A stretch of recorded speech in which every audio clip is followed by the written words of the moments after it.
আলহামদুলিল্লাহি রাব্বিল আলামিন ওয়াসসালাতু ওয়াসসালামু আলা আশরাফিল আমবিয়া ওয়া সাইয়্যিদিল মুরসালিন নবিয়িনা মুহাম্মদ ওয়া আলা আলিহি ওয়া আসহাবিহি আজমাইন।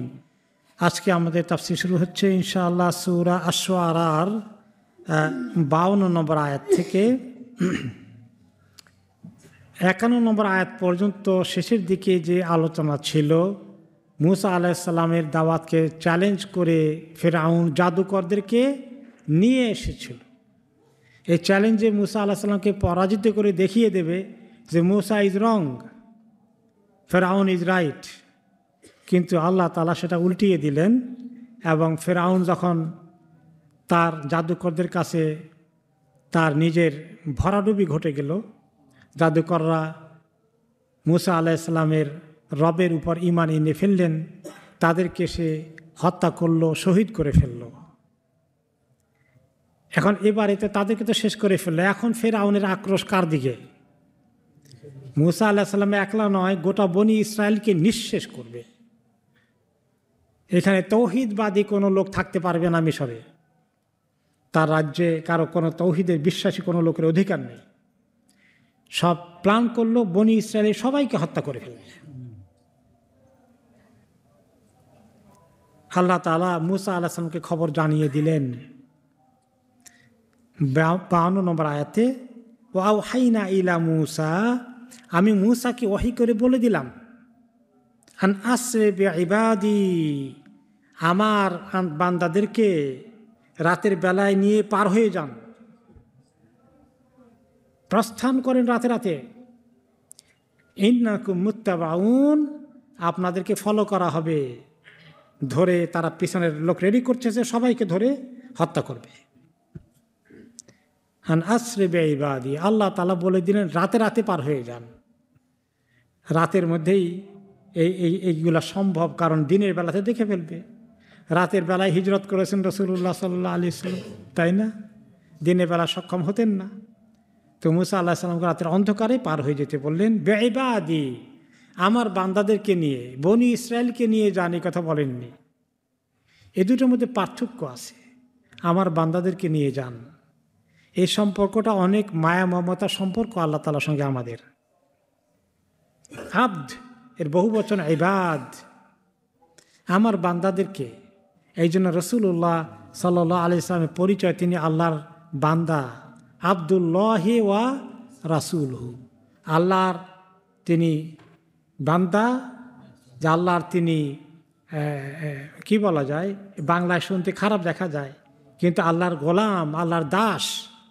কেউ কেউ বলে আল্লাহর নবীকে আল্লাহর দাস বলেন, এটা খুব খারাপ শোনা গেল।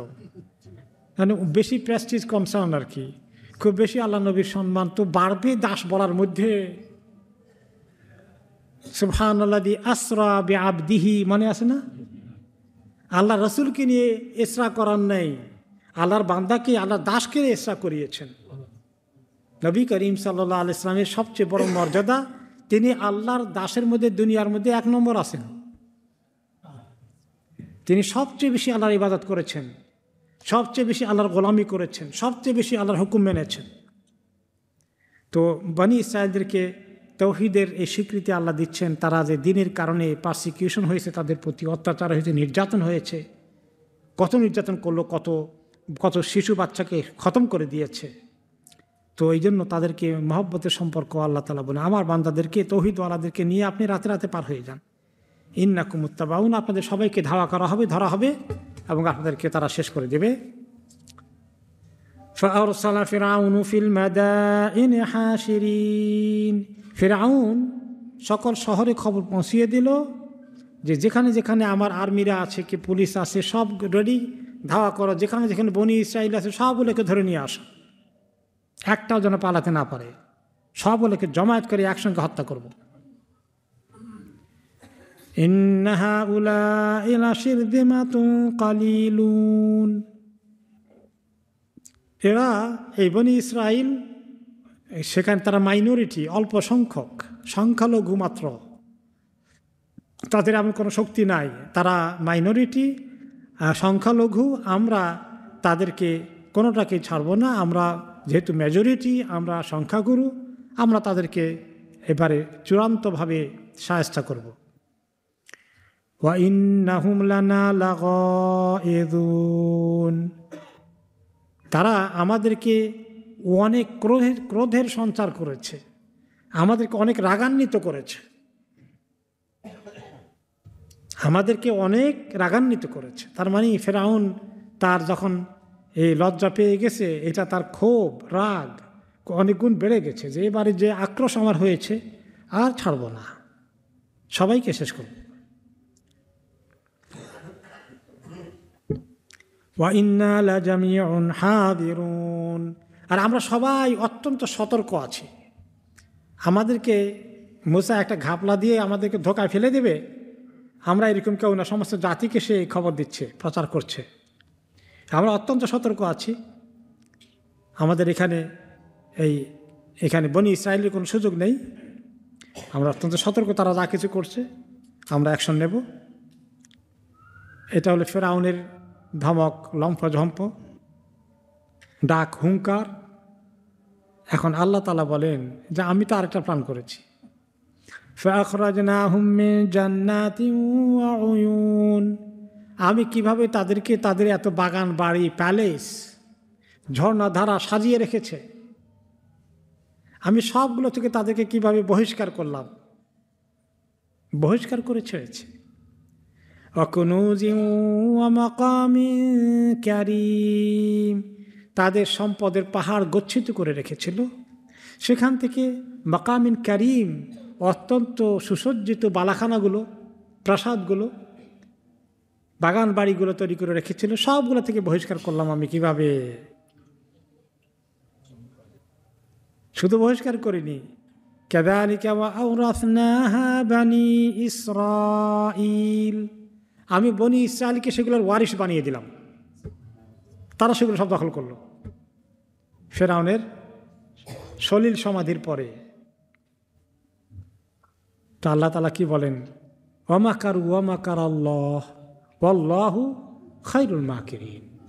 ইসলামের দুশমনরা ষড়যন্ত্র করতেই থাকে, তাদের ষড়যন্ত্র মোকাবেলায় আল্লাহ পরিকল্পনা করতেই থাকেন, আর আল্লাহ তাআলার পরিকল্পনা হচ্ছে অত্যন্ত উত্তম, সেটাকে ঠেকানোর কোনো ক্ষমতা নেই। ওয়া ইন কানা মাকরুহুম লিতাজুলা মিনহুল জিবাল, দুনিয়ার মানুষগুলো যদি আল্লাহর দ্বীনের বিরুদ্ধে এমন ষড়যন্ত্র করে, এত বেশি করে যে ষড়যন্ত্রের এত পাওয়ার হয়ে গেছে একটা পাহাড়কে সরাই দিতে পারবে। বলেন দুনিয়ার মানুষ সবগুলো এক জায়গায় জমায়েত হলে সমস্ত মেশিনপত্র এনে পাহাড়কে ধাক্কা দিয়ে সরাইতে পারবে আপন জায়গা থেকে? পারবে না। আল্লাহ তাআলা বলে যে মানুষের ষড়যন্ত্র যদি এমন হয় পাহাড়কে সরাইতে সক্ষম হয়ে গেছে, তারপরেও আল্লাহর ষড়যন্ত্রের কাছে টিকবে, আল্লাহর পরিকল্পনার কাছে টিকবে না।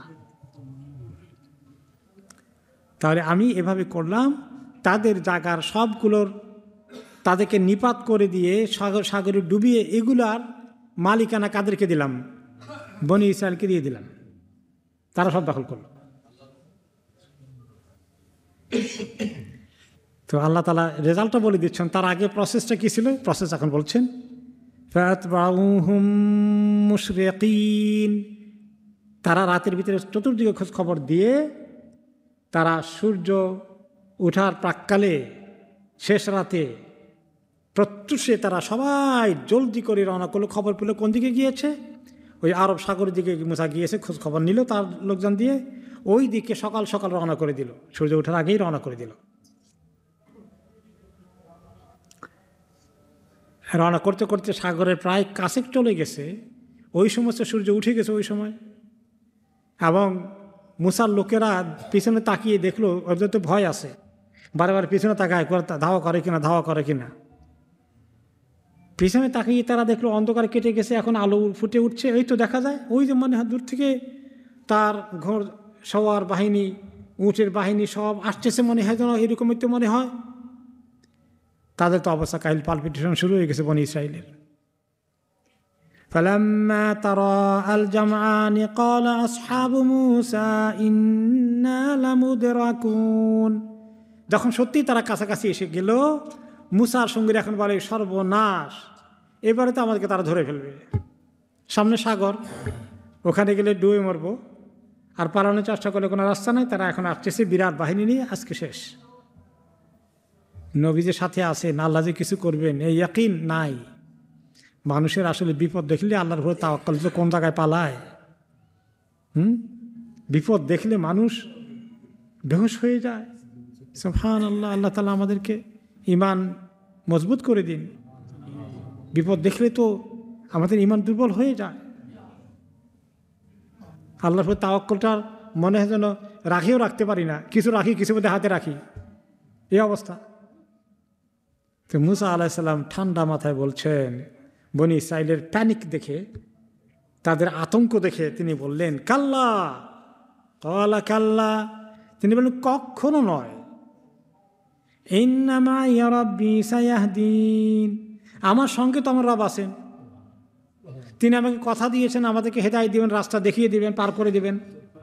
তোমরা কেন পেরেশান হচ্ছ? আমার সঙ্গে আমার রব আছে। তো আল্লাহর মাইয়ের যদি থাকে, কেউ যদি আল্লাহ যদি কারো দায়িত্ব নেন, তার কোনো আর চিন্তার কারণ থাকে? ওয়াকাফাল্লাহুল মুমিনিনাল কিতাল, খন্দকের যুদ্ধে সারা আরবের সবাই অ্যালায়েন্স করে জোটবদ্ধ হয়ে আসছিল মদিনা আক্রমণ করতে। মুনাফিকরা বলা বলি করলো এবারে বাঁচতে পারবে না। তা আগে তো শুধু কোরাইশরা এসেছিল, এখন গাতফান থেকে শুরু করে সমস্ত কবিলা একমত হয়ে অ্যালায়েন্স করে এসেছে, এবারে শেষ। কিন্তু মোমেনরা মদিনায় তারা নার্ভাস হননি, তাদের আল্লাহর উপরে তাওয়াক্কুল আরও বেড়ে গিয়েছিল। সাহাবাদের তাওয়াক্কুল আল্লাহর উপরে আরও বেড়ে গিয়েছিল। মুনাফিকরা যখন এগুলো বলেছিল, ঠিক মুসা আলাইহিস সালাম বললেন বনি ইসরাইলের প্যানিক দেখে, আতঙ্ক দেখে, ইন্নামা ইয়া রাব্বি সায়াহদিন, আমার রব আমাকে কথা দিয়েছেন, তিনি হেদায়েত দেবেন, নিশ্চিন্তে থাকো, শান্ত থাকো। এখন ওনারা এগোচ্ছেন, একদম সমুদ্রের তীরে চলে এসেছেন। ফাআওহাইনা ইলা মূসা আন ইদরিব বিআসাকাল বাহর, ফিরআউনের বাহিনী একটু দূরে, আর ওনারা মুসার বাহিনী বনি ইসরাইল কোথায় এসেছেন? একদম সমুদ্রের প্রান্তে চলে এসেছেন। এবারে মুসা আলাইহিস সালামকে আল্লাহ ওয়াহি করে বললেন, আন ইদরিব বিআসাকাল বাহর, আপনার লাঠিটা দিয়ে সমুদ্রে একটা আঘাত করেন, এভাবে একটা আঘাত করে, একটা বাড়ি মারেন। ফালাক, এই বাড়ি খেয়ে পানি দুই দিকে সরে গেল। শুধু এই জায়গার মধ্যে সরল না, গোটা সাগর দুই দিকে পানি একদম সরে গেল। কত গভীর সাগর, সেই সাগরের গভীর রাস্তা শুকনো বেরিয়ে আসলো। দুই দিকে পানির পাহাড়, এরকম দুই দিকে পাহাড় পানির দাঁড়িয়ে আছে, কি পানির ওয়াল আটকে আছে। সুবহানাল্লাহ, অন্য কোনো ওয়াল আল্লাহ তাআলা দেন নাই, পানিকে ওয়ালের মতো করে খাড়া করে রেখেছে। এই দিকে আর এই দিকে মাঝখানে রাস্তা, রাস্তাটাও সরু রাস্তা না, কয়েক প্রশস্ত রাস্তা। তাদের প্রায় তখন নাম্বার ছিল বনি ইসরাইলের প্রায়, কোনো কোনো রেওয়ায়েত এসছে, খুব কনফার্ম না হলেও ইমাম তাবারি উল্লেখ করেছেন, তাদের ছিল 6,70,000 মানুষ, এবং তারা 12টা গোত্রে বিভক্ত ছিল। আবার গোত্রে গোত্রে সমস্যা, গোত্র নিয়ে তাদের চলতে হয়, কবিলা ভিত্তিক, এবং 12টা কবিলার জন্য আলাদা করে 12টা রাস্তার মতো আল্লাহ বানিয়ে দিয়েছে, যাতে তাদের মধ্যে কোনো গ্যাঞ্জাম না হয়। চর দখল নিয়ে মাঝে মধ্যে যদি আবার টাকা নিয়ে অসুবিধা হয়, তো কাজে অনেক বিশাল, এরকম বড় করে আল্লাহ তাআলা সমুদ্রকে দুই দিকে পানি নিয়ে একদম স্থল পথ বের করে দিলেন। ফাকানা কুল্লু ফিরকিন কাত্তাউদিল আযীম, এই দুটো সাইডে পানির যে ওয়াল খাড়া হয়েছিল, বিশাল পাহাড়ের মতো মনে হচ্ছিল, পানির পাহাড়। সুবহানাল্লাহ, এই পানির দুই পাহাড়ের মাঝখানে রাস্তা। তো তারা তো দ্রুত গতিতে এগিয়ে চলে যাচ্ছেন, পার হবেন দ্রুত গতিতে। ওয়াজলাফনা সাম্মাল আখারিন, এরপরে আমরা আরেক দলকে, ওই অপর গোষ্ঠী যারা ছিল তাদেরকে কাছাকাছি নিয়ে আসলাম সমুদ্রের মধ্যে। তারাও ঢুকে পড়ল। তারা দেখলো যে কি অবস্থা, এত সুন্দর রাস্তা অটোমেটিক্যালি তৈরি হয়ে গেছে, তো মিস করার তো কোনো কারণ নেই। তারা তখন ডুবে না, আমরাও সুযোগ নেই, তারাও ঢুকে পড়ল। হ্যাঁ, তারপরে আল্লাহ তাআলা দুই দিকের পানিকে এমনি করে মিলিয়ে দিলেন। মুসা আলাইহিস সালাম বাহিনী পার হয়ে গেল, বনি ইসরাইল পার হওয়া শেষ, কারণ তারা তো একটু গ্যাপ আছে। তারা যখন সবগুলো ওই মাথায় পার হয়ে গেছে, এদিকে এরা মাঝ সমুদ্রে গিয়ে শেষ প্রান্তে এখনও পৌঁছে নাই, আর শেষেরগুলোও মোটামুটি ঢুকে পড়েছে।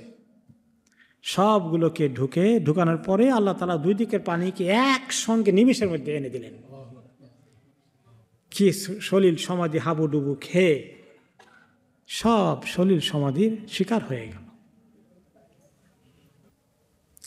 কোন কোন রেওয়ায়েত এসছে যে ফেরাউন তো আগে ঝাঁপ দেয়নি, বাকিদেরকে দিয়েছে, নিজে দিবি কি দিবে না বসে বসে অঙ্ক করতেছে, হিসাব করছে, তো চিন্তা করতেছিল। কিন্তু তার ঘোড়া আবার তার থেকে আগে আগে চলে, তো সে তার ঘোড়ার চাবুক ধরে টানে যে দেখি সবাই আগে যা পার হোক, যদি সবাই না ডুবে তাহলে আমি যাব, আগে ভাগে গিয়ে বিপদ যদি হয়ে যায়। তো এই জন্য সেই স্থির মানে কিছুটা সময় নিচ্ছিল, বাকিদেরকে বলো যাও যাও তাড়াতাড়ি যাও। আর তার ঘোড়া যেতে চায় সে ধরে রাখছে চাবুক ঘোড়ার রশিকে। জিবরিল আলাইহিস সালাম তার ঘোড়া দিয়ে এমন ধাওয়া করলেন ওর ঘোড়াকে, ঘোড়া দিল জাম্প। এটা কোনো কোনো রেওয়ায়েতে আসছে, কোরআনে সরাসরি আসেনি। তো তারপরে তো যা হওয়ার হয়ে গেল। অনেক ঘটনা বিস্তারিত আসছে, আমরা শুনেছিলাম সূরা ইউনূসের মধ্যে, অন্যান্য সূরায় কয়েকবার এসেছে। 65 নম্বর আয়াত আল্লাহ তাআলা এখানে বলছেন, ওয়াআনজাইনা মূসা ওয়া মান মাহু আজমাইন। ফিরআউন তার সঙ্গপাঙ্গদের সবাইকে শেষ করে তারা শেষ হয়ে গেল, আর আমি মূসা আলাইহিস সালাম আর তার সঙ্গীদেরকে একদম সবাইকে নিরাপত্তার সাথে পার করে দিলাম। সুম্মা আগরাকনাল আখারিন, আর পরবর্তী যারা পেছনে ছিল অন্য দল সবাইকে ডুবিয়ে মারলাম। ইন্না ফি যালিকা লাআয়া ওয়া মা কানা আকসারুহুম মুমিনিন। এই ঘটনার মধ্যে রয়েছে আল্লাহ তাআলার অপূর্ব নিদর্শন, আল্লাহর কুদরতের ক্ষমতার কত নিদর্শন। তারা অধিকাংশই এই কথা, দুনিয়ার মধ্যে যারা আল্লাহর দুশমন, কখনোই তারা এই আল্লাহর ক্ষমতার উপরে বিশ্বাস করতে চায় না। তারা তাদের ক্ষমতার উপরে অনেক বিশ্বাসী, কিন্তু তাদের ক্ষমতা যে কোনো মুহূর্তে আল্লাহ ছিনিয়ে নিতে পারেন তারা জানে না। এবং যখন ফেরাউন ডুবছিল, আপনারা সূরা ইউনূসের তাফসীরে শুনেছেন 90 থেকে 91 নম্বর আয়াতে, ফেরাউনের যখন নিজে ডুবা শুরু হয়ে গেল, আল্লাহ তাআলা তাকে হঠাৎ করে ডুবানে কতক্ষণ চুবিয়েছেন এভাবে করে, যে সে আর একটু শাস্তি ভোগ করুক। হাত্তা ইদা আদরাকাহুল গারাকু, যখন একবার পানি খেতে খেতে এখন ডুবা ছাড়া কোনো গতি নাই, ডুবেই যাচ্ছে, কোনো রকম পার হওয়ার উপায় দেখছে না। এখন বলে কি, ক্বাল আমানতু আন্নাহু লা ইলাহা ইল্লাহু, ঈমান এনে ফেললাম এবার যে আল্লাহ ছাড়া আর কোনো মাবুদ নাই। আল্লাযী আমানাত বিহি বানু ইসরাঈল, যেই আল্লাহর প্রতি বনি ইসরাইল ঈমান এনেছে আল্লাহ, আমি সেই আল্লাহর উপর ঈমান এনে ফেললাম। ওয়া আনা মিনাল মুসলিমিন, আমি মুসলিমদের অন্তর্ভুক্ত হয়ে গেলাম। এখনকার ঈমান আল্লাহ কবুল করবেন? দুই সময়ের ঈমান আল্লাহ কবুল করেন না। ইন্নাল্লাহা ইয়াকবালু তাওবাতাল আবদি মা লাম ইউগারগির, আল্লাহ তাআলা বান্দার তওবা কবুল করেন, ঈমান কবুল করেন যতক্ষণ পর্যন্ত তার সাকারাত না আসে, নিঃশ্বাস গলায় টানাটানি এই আওয়াজ না হচ্ছে, গড়গড়া শুরু না হচ্ছে, ততক্ষণ পর্যন্ত আল্লাহ সুযোগ দেন। এটা শুরু হয়ে গেলে আর সুযোগ নাই। আবার কিয়ামতের আগে সূর্য পশ্চিম দিক থেকে আসলে আর সুযোগ নেই। পূর্ব দিক থেকে উঠা, এই যে প্রতিদিন উঠছে এখন আল্লাহ আমাদেরকে সুযোগ দিয়েছেন, প্রতিদিন তওবা করতে পারছি আমরা। তওবা করে নিজের জীবনকে যেন আমরা গোটাতে পারি, আল্লাহ যেন সেই তৌফিক আমাদেরকে দেন।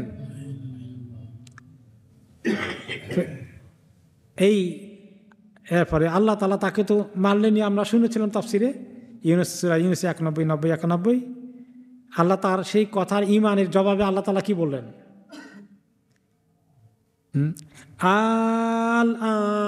আন, এখন আল্লাহ তাকে কি বলছেন? এখন তোমার ঈমান। ওয়াকাদ আসাইতা কাবল, এর আগে তুমি এত নাফরমানি করলে, তোমাকে কত সুযোগ দিয়েছিলাম। ওয়া কুনতা মিনাল মুফসিদিন, তুমি দুষ্কৃতিকারী হিসাবেই তোমার সমস্ত জীবন কাটালা, একটুও তুমি রিয়েলাইজ করলে না, নিজেকে তওবা করার চিন্তা করলে না। কত সুযোগ তোমাকে দিয়েছিলাম, এখন আমি পাকড়াও করেছি, এখন তো আমি কাউকে ছাড়বো না। তবে বাকিরা সবগুলা তাদের লাশ কোথায় যাবে না যাবে, তোমার লাশের ব্যবস্থা আমি করছি, রাখো। ফালিয়াউমা নুনাজ্জিকা বিবাদানিকা লিতাকুনা লিমান খালফাকা আয়া, তোমার এই শরীরকে আমি একদম বহুদিন দুনিয়াতে রাখার ব্যবস্থা করব। তোমার শরীরকে মাটিতে খেয়ে ফেলার পরিবর্তে সংরক্ষণ করব। কেন?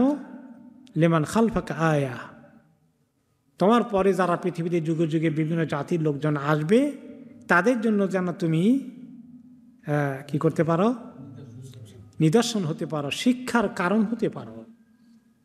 যে আল্লাহর সঙ্গে চ্যালেঞ্জ করেছে, আনা রব্বুকুমুল আ'লা বলেছে, আল্লাহর কোনো অস্তিত্ব নেই, তিনি ফেরাউন সবচেয়ে বড় মাবুদ, এই কথা বলতে চেয়েছে। তার কি করুণ পরিণতি হয়েছে তোমরা দেখো। যুগে যুগে যারাই নিজের ক্ষমতার স্পর্ধা অনেক বেশি চর্চা করো, তোমার ক্ষমতা কেউ কেড়ে নিতে পারবে না মনে করো, তাদের জন্য আমি তোমাকে শিক্ষণীয় বস্তু হিসেবে রেখে দেব। সেজন্য আজও মিশরের পিরামিডে গিয়ে মানুষে ফেরাউনের লাশকে দেখতে পায়, মমি করে রাখা হয়েছে, মমিফাইড করে রাখা হয়েছে। এবং আল্লাহ তাআলা তার লাশকে ধরে রাখার জন্যই ওই সময়ের লোকদেরকে, এই পরবর্তী পর্যায়ের লোকদেরকে এই টেকনোলজি দান করেছেন। এই জন্য এখনও পর্যন্ত দুনিয়ার বিজ্ঞানীরা, বিশেষজ্ঞরা গবেষণা করে কি ম্যাটেরিয়াল দিয়ে তারা মমি তৈরি করেছিল। এখনও দুনিয়ার মানুষ সেই লেভেলে পৌঁছতে পারছে না। এটা আল্লাহ তাআলা নিজের কুদরতের কারণে সেই জিনিসের ব্যবস্থা আল্লাহ করে দিয়েছিলেন তৎকালীন জামানায়।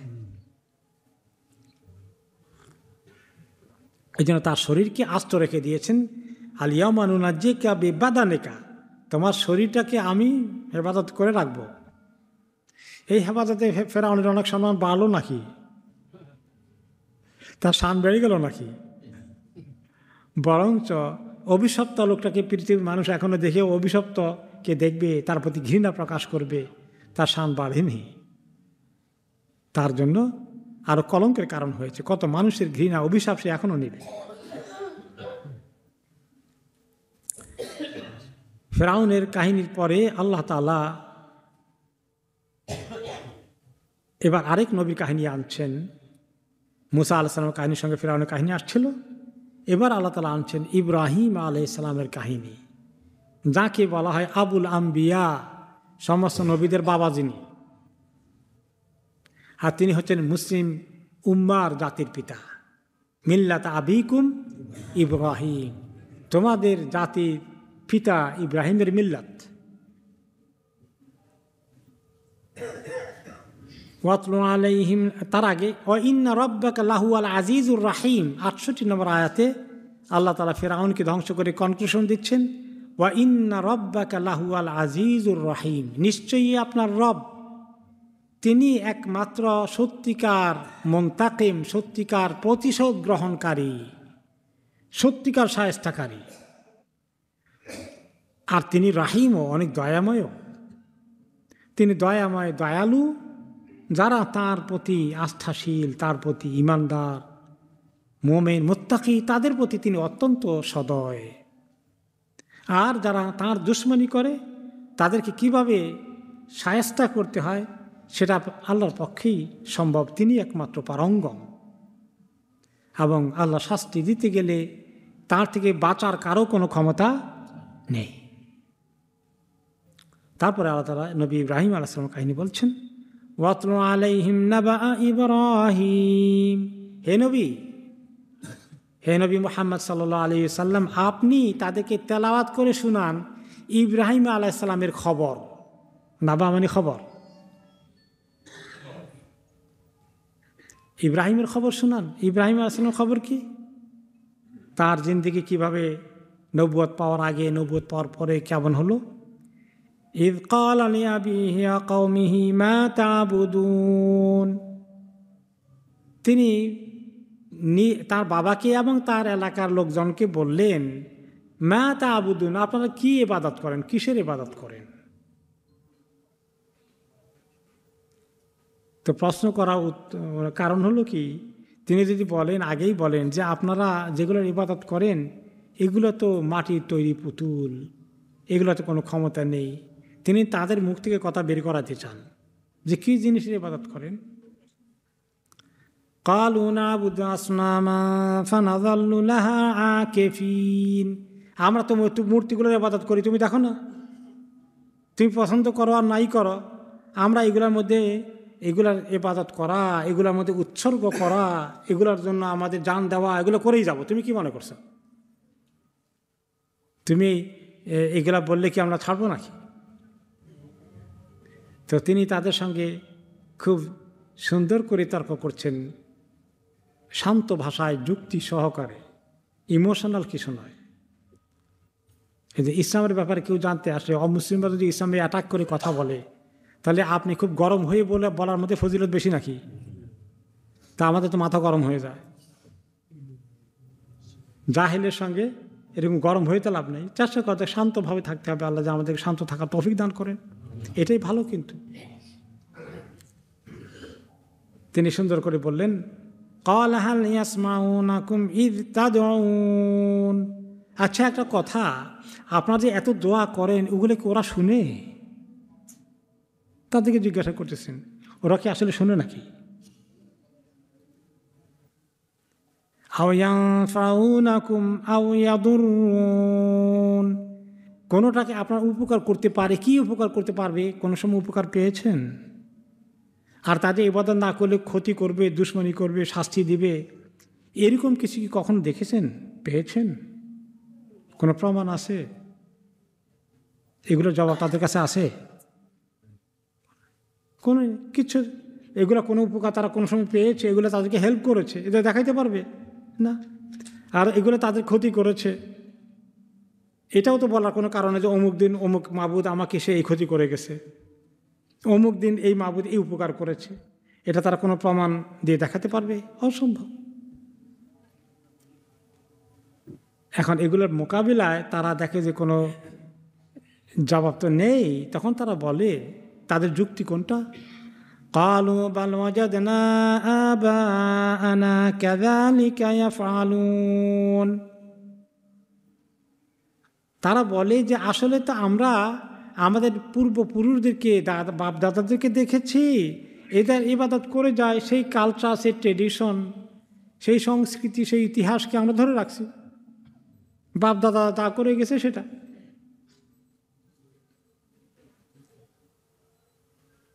তো ইব্রাহিম আলাইসাল্লামের কাছে তারা এই কথা বলা ছাড়া আর কোনো যুক্তি প্রমাণ নেই, বাপ দাদারা করে আসছে সেটা আমরা চালিয়ে যাচ্ছি। এখনও কিন্তু মনে করেন যারা পৌত্তলিকে তাই বিশ্বাসী, তাদের কাছে কোনো প্রমাণ আছে আসলে বাপ দাদারা করে আসছে, বিপদে পড়লে ওদের কাছে এভাবে চাইতে হয়, এভাবে চাইবো আমরা, এছাড়া আর কিচ্ছু নেই। তো এটা হলো অমুসলিমদের অনেকেই এভাবেই করে থাকে এখনও পর্যন্ত। আমি দেখি মাঝে মধ্যে যখন ইসলাম সম্পর্কে জানতে আসে বা ইসলাম কবুল করে অমুসলিমরা, একটা জিনিস, এই সমাজে অনেকেই কিন্তু আসলে তাদের ধর্মের প্রতি কোনো আস্থা নেই, কিন্তু এরপরে ওটার মধ্যে বসে আছে আমরা করি।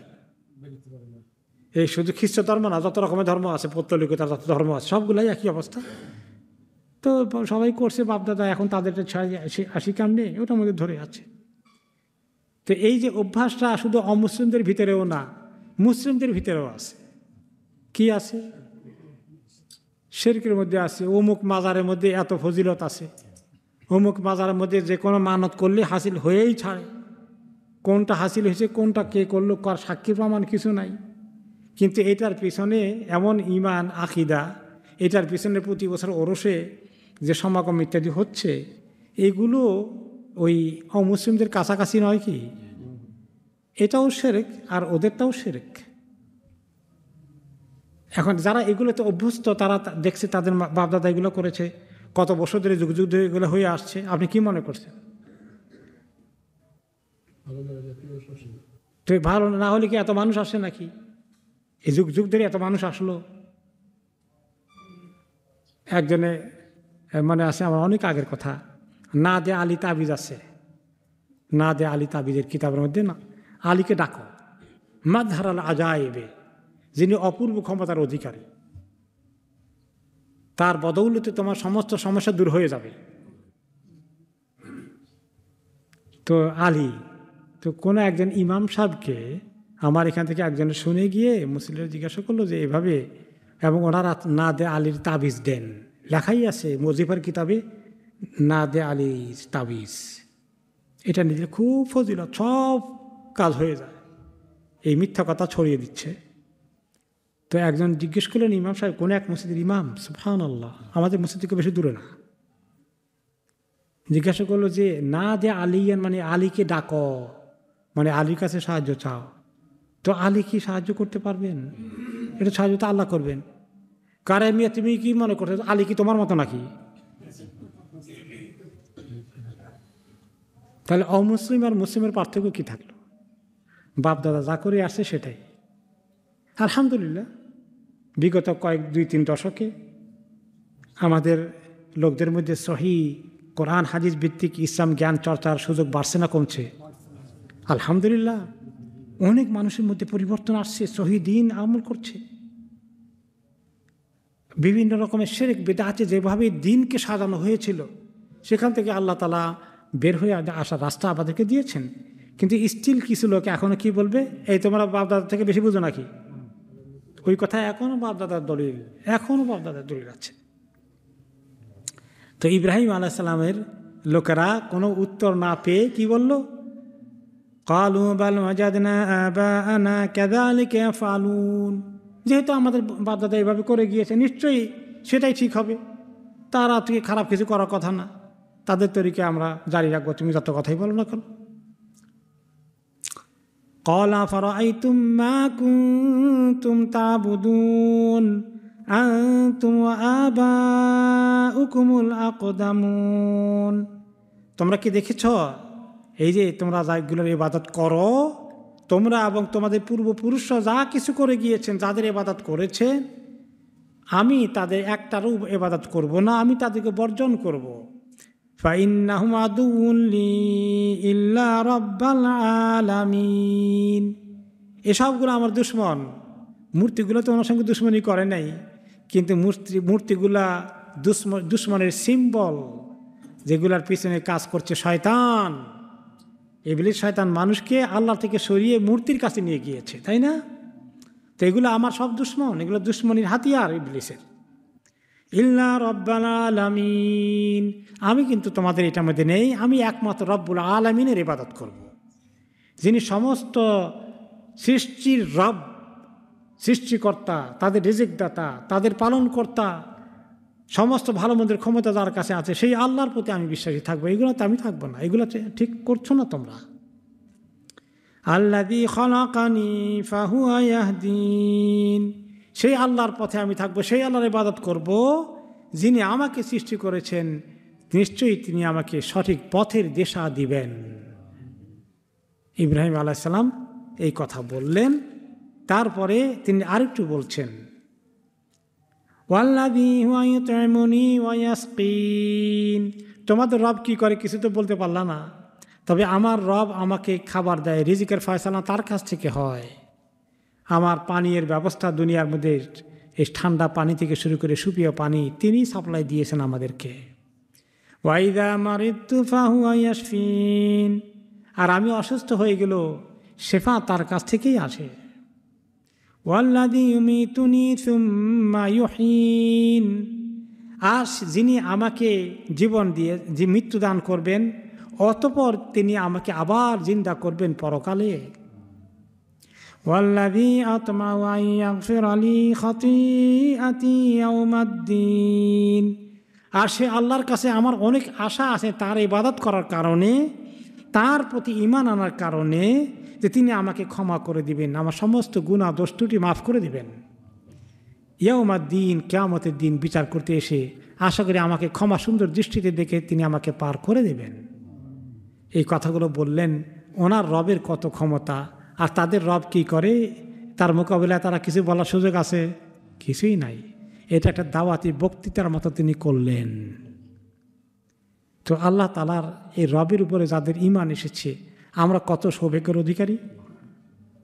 আজকে যদি আপনি এই রবকে না চিনতেন, আপনি পৃথিবীর অন্যতম একজন ধনাঢ্য ব্যক্তি হতেন, বিশাল বড় বাড়ির মালিক হতেন, অনেক দামি গাড়ি চালাতেন, আর আল্লাহকে না চিনে দুনিয়া থেকে চলে যেতেন। কত ক্ষতিগ্রস্ত হতাম আমরা। সুবহানাল্লাহ। সে আল্লাহর প্রতি আমরা শুকরিয়া আদায় করি যে তিনি আমাদেরকে মাহরুম করেননি সবচেয়ে বড় নিয়ামত থেকে। আলহামদুলিল্লাহ, সুম্মা আলহামদুলিল্লাহ। রব্বি হাবলি হুকমান ওয়া আলহিকনি বিস-সালিহিন।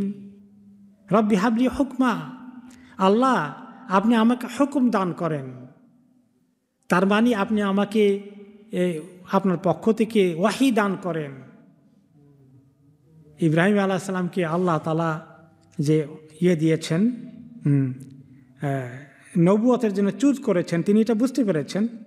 তো আল্লাহ তাআলার কাছে তিনি এই নবুয়তের দায়িত্ব পালন করার জন্য ইলম যা দরকার, ফাহাম যা দরকার, যতটুকু জ্ঞানের দরকার, যতটুকু তৌফিকের দরকার, যতটুকু হিকমতের বুদ্ধির দরকার, এগুলো সব আল্লাহর কাছে তিনি চাচ্ছেন যে আল্লাহ আমাকে ভালো জাজমেন্ট করার মতো ক্ষমতা দেন, ভালো বোঝার ক্ষমতা দেন, যাতে এই দিনকে আমি নিজে বুঝে এবং মানুষের জন্য প্রেজেন্ট করতে পারি, এইরকম তৌফিক আমাকে দান করেন। ওয়ালহিকনি বিস-সালিহিন, আল্লাহ আপনি আমাদেরকে নেককারদের কাতারে শরীক করেন। সুবহানাল্লাহ। যাকে আল্লাহ তাআলা এতবার নবুয়ত দিয়েছেন, তিনিও আল্লাহর কাছে নেককার হওয়ার জন্য দরখাস্ত দিচ্ছেন। তাহলে আমাদের কী পরিমাণ দরখাস্ত দেওয়া দরকার। সুবহানাল্লাহ। আমরা একটু ছোটোখাটো ভাঙাচোরা আমল করে যদি খুব নিশ্চিত হয়ে যায়, হ্যাঁ, পার হওয়ার উপায় আছে। ওয়ালহিকনি বিস-সালিহিন, রব্বি হাবলি হুকমা ওয়া আলহিকনি বিস-সালিহিন। আরেকটু দোয়া করলেন তিনি, সুন্দর দোয়া করেছেন, ওয়াজআলনি লিসানা সিদকিন ফিল আখিরিন। আর পরবর্তী পর্যায়ে আমি দিনের এই দাওয়াত করে যাদেরকে রেখে যাব পৃথিবীতে, আমার আওলাদ ফারজান, পরবর্তী পর্যায়ে যারা এই দিনের উপরে থাকবে, আল্লাহ সবার কাছে আমার বিষয়টা তারা যেন আলোচনা করে, আমার কথাবার্তা যেন আলোচনা করে, আমাকে এই সুযোগ আপনি দান করেন।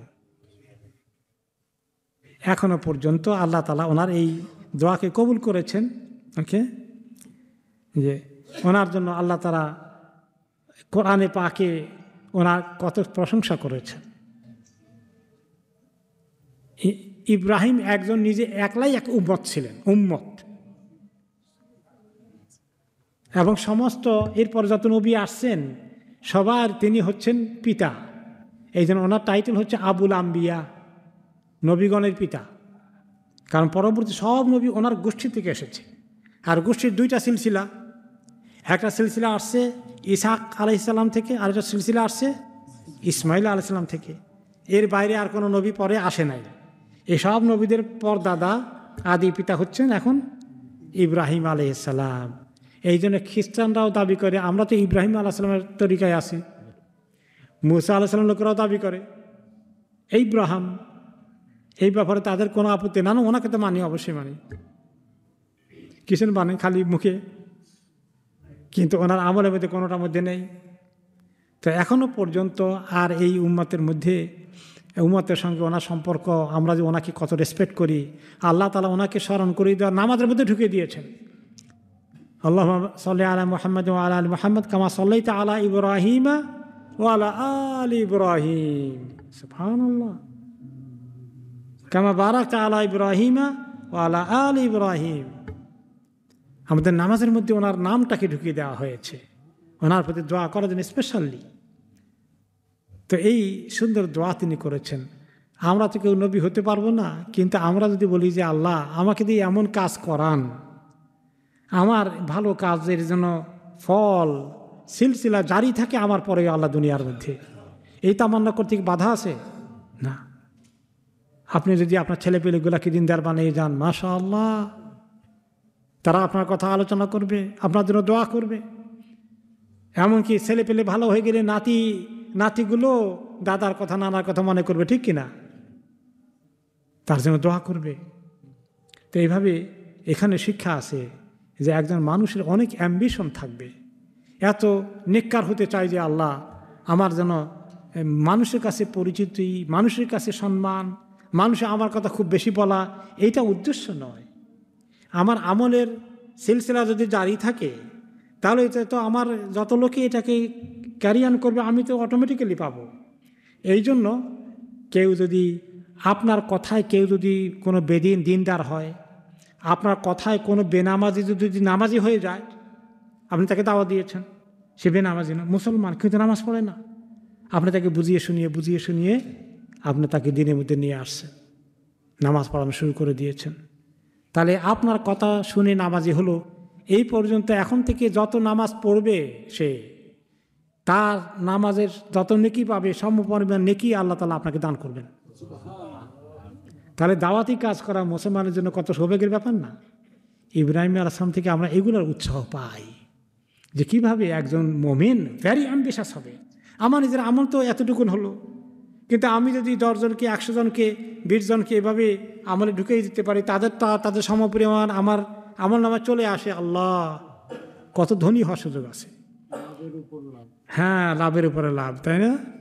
আল্লাহ তাআলা ইব্রাহিম আলাইহিস সালামকে এই অ্যাম্বিশন দিয়ে, হাই অ্যাম্বিশন দিয়ে, উচ্চাকাঙ্ক্ষা দিয়ে আমাদেরকে শিখালেন। আমরাও এরকম তামান্না যেন করি, আল্লাহ যেন তৌফিক দান করেন।